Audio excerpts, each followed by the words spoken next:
From 12 News, your local election headquarters, this is Newsmakers.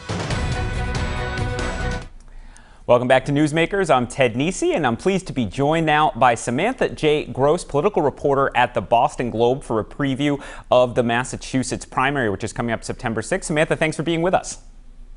Thanks for having me, Ted. So I just want to start off with you, big picture. I've covered a lot of primary years, and it can really vary. Some years, it's the talk of the town. Even just 2 years ago, covering the Ed Markey, Joe Kennedy primary, it was a big down to the wire thing. Everyone talking about it in August. I have to say, to me, it feels a little quieter 2 years later in Massachusetts. How would you sort of describe overall the level of energy and voter interest in this year's primary races statewide in Massachusetts?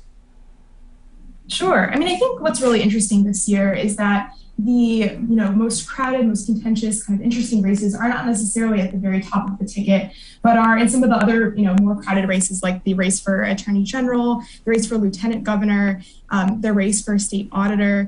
These are positions that are less understood by voters, but I think there's a little bit more interest than there is at the top of the ticket. For instance, in the race, the Democratic primary for governor, where Attorney General Maura Healey is essentially running unopposed. So more interest in some of these other positions, and definitely some more debate, at the lower on the ticket. Well, let's dive right into the governor's race first, since it is, heated or not, it's the biggest office that'll be getting filled this year. And let's look first actually at the Republican primary for governor, where we have two candidates squaring off, and they are Jeff Deal, the former state rep who unsuccessfly challenged U.S. Senator Elizabeth Warren back in 2018. He's facing Renton businessman Chris Doughty, I think it is. I realize I don't know if it's Doughty or Doughty. Maybe you can tell me on that, Samantha. And Samantha, my sense of this race is Deal is heavily favored to win the nomination. What's your feeling about this one right now? Yeah, Deal has certainly been leading in the polls in this race. Like you mentioned, it is the only competitive gubernatorial primary that we're seeing this year. And both of them have been kind of ramping up their campaigns. They both had governors from other states come through in the last week or so. Kristi Noem from South Dakota coming in for Jeff Deal on Wednesday night. And last week, New Hampshire Governor Chris Sununu coming in to campaign for Doughty. So, they're definitely trying to get some more attention to this race. They had a debate last month on Howie Carr's show. It's the first and possibly only debate that they're going to have. And they're presenting themselves as pretty different candidates. Jeff Deal has kind of presented himself as a proven conservative who will fight and win, culture war battles. He's been endorsed by former President Donald Trump. And Chris Doughty has a company in Rentham and has pitched himself as someone who can kind of juice the state's economy, and talks a lot about, his experience running a company and having employees. And, the other interesting thing, of course, Samantha, is they are seeking the Republican nomination because the most popular governor in the country, Republican Massachusetts Governor Charlie Baker, did not run again. And of course, we see repeatedly in polling, he's actually more popular with Democrats and independents generally in Massachusetts than the Republican base of his own GOP. How much is Baker a factor in this primary, or how much is it kind of happening almost in spite of Baker and his popularity? Right. I mean, Baker is not present in this race. Governor Baker hasn't endorsed in this race. He didn't attend the state Republican convention this spring in Springfield. The only race that he's been involved in at the statewide level, at least, is the race for state auditor, which I'm sure we'll talk about. But he is not a presence in this race. It's not come out for either candidate, and it doesn't appear that either candidate is courting him either. All right, well, let's look ahead a little bit to the November election for governor before we get to those other primaries. As you mentioned, Attorney General Maura Healey, so strong that she's cleared the field now. She did initially have some Democratic primary opponents. The last poll I saw, I think it might have been your poll with Suffolk University, Samantha, at the Globe, had her up roughly 30 points, which was not an outlier. I mean, I've seen the Republican Governors Association say they're not planning to invest here. I mean, it seems like she is pretty heavily favored no matter which of those Republicans comes out. They're going to have quite an uphill battle. Certainly, she is, obviously, as you mentioned, very ahead in polling, and has done some really big fundraising numbers this cycle. And like you mentioned, she is running essentially unopposed. Her main challenger, kind of up till the spring, was Senator Sonia Ching Diaz, who kind of stopped actively campaigning in June. And since then, the Attorney General has been touring the state, doing a lot of retail campaigning, kind of filling out some of her policy platforms, but isn't making huge news. Like you mentioned, she's kind of cleared her field. She has endorsed, in the Attorney General's race, but that's the only kind of big statewide endorsement that we've seen so far. And, there's a lot of eyes on her to see if she'll endorse another candidate. But for now, she's kind of focusing on, just getting to November. And such a contrast with our other state in this region, Rhode Island, where we have this very heated primary for the Democratic nomination, which includes an incumbent governor who took over. I did see Maura Healey was in New Bedford down here last week serving food at the feast with Mayor John Mitchell. So she's still doing, as you said, some of that retail campaigning. All right, well, let's get into the other contested primaries that are maybe a little more heated than what we see at the top of the ticket. And I want to start with Attorney General. You just alluded to it, the Democratic primary for Attorney General, where we have 3 candidates seeking to succeed Maura Healey. And they are former Boston City Councilor Andrea Campbell and lawyers Quentin Palfrey and Shannon Liss-Reardon. I'd say down here, Liss-Reardon's probably on the minds even of our Rhode Island viewers because she is buying a lot of TV time. How do you handicap this one at the moment, Samantha? It's an interesting race. It's certainly a contentious one. They've had a few debates lately where they've kind of faced off to pitch themselves as the best person. Like you mentioned, Shannon Liss-Reardon is doing a lot of, big ad buys.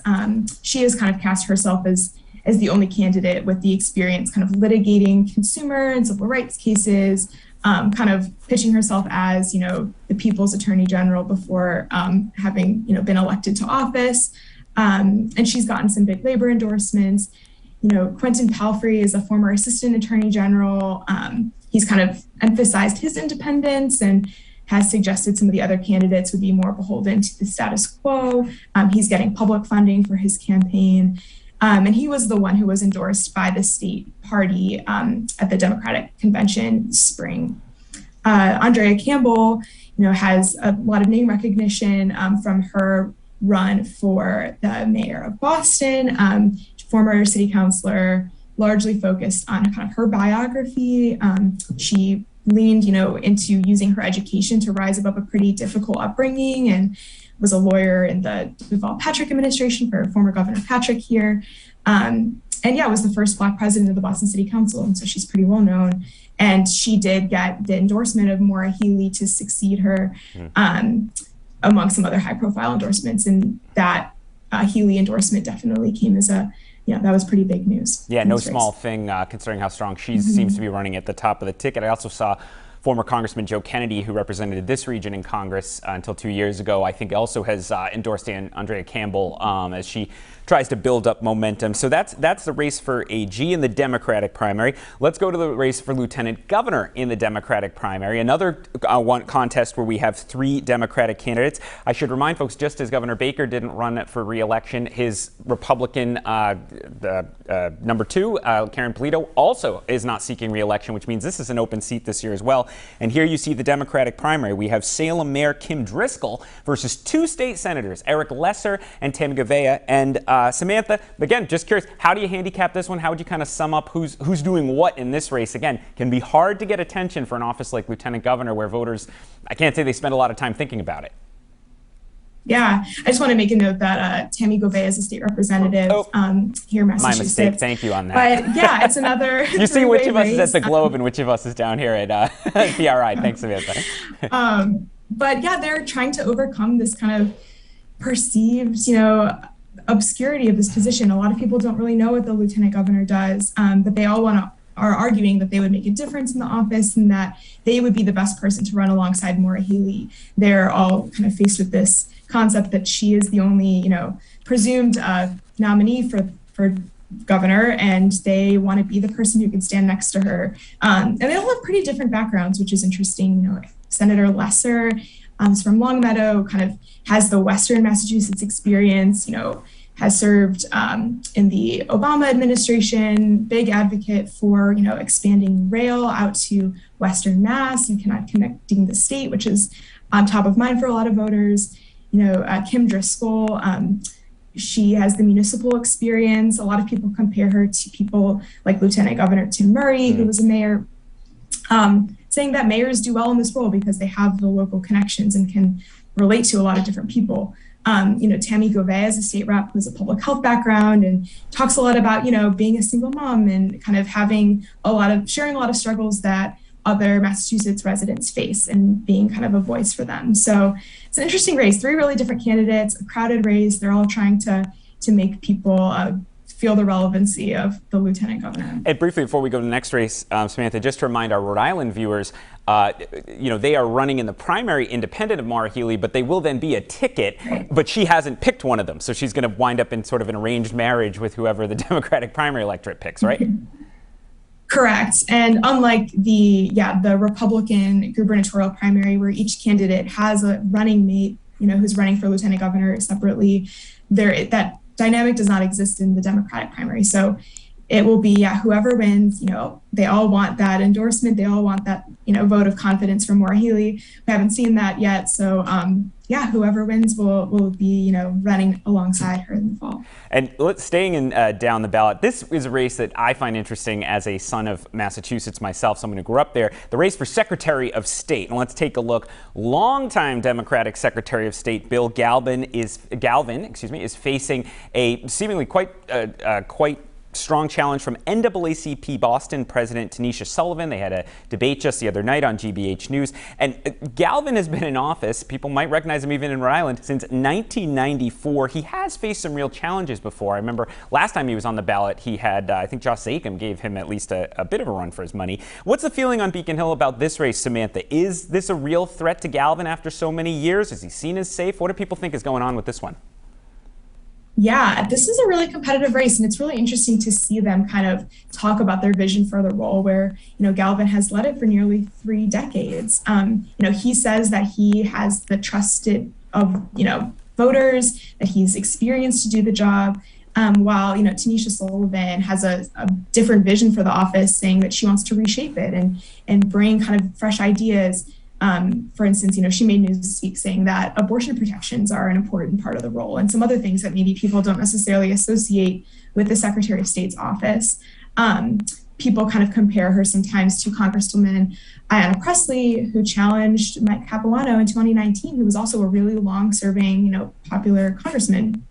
So she did get the nomination of the Democratic Party at their convention, but in 2018, Bill Galvin lost the nomination to Josh Zakem, and he was still able to beat him in the primary. So it'll be an interesting one to watch.